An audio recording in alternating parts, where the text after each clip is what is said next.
সিলেট মহানগরীর বিভিন্ন এলাকায় আগামী শুক্রবার ৭ ঘণ্টা বিদ্যুৎ থাকবে না। এদিন সকাল ৬টা থেকে দুপুর ১টা পর্যন্ত নগরের বিভিন্ন এলাকায় বিদ্যুৎ সরবরাহ বন্ধ থাকবে।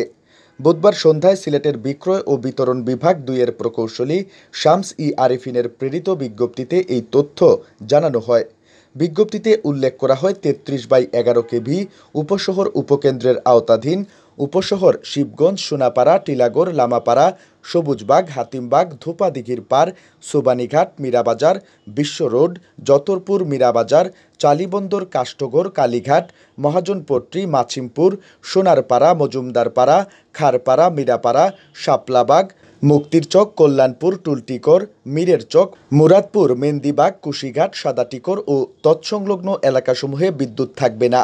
বিতরণ লাইন এবং ট্রান্সফরমারের জরুরি মেরামত ও সংরক্ষণ কাজের জন্য এসব এলাকায় ৭ ঘণ্টা বিদ্যুৎ থাকবে না।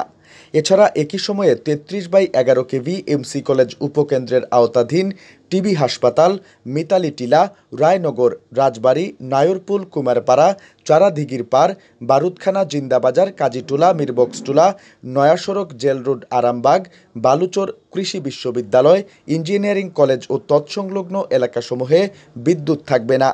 কাজ শেষ হয়ে গেলে নির্ধারিত সময়ের আগে বিদ্যুৎ সরবরাহ চালু করা হবে।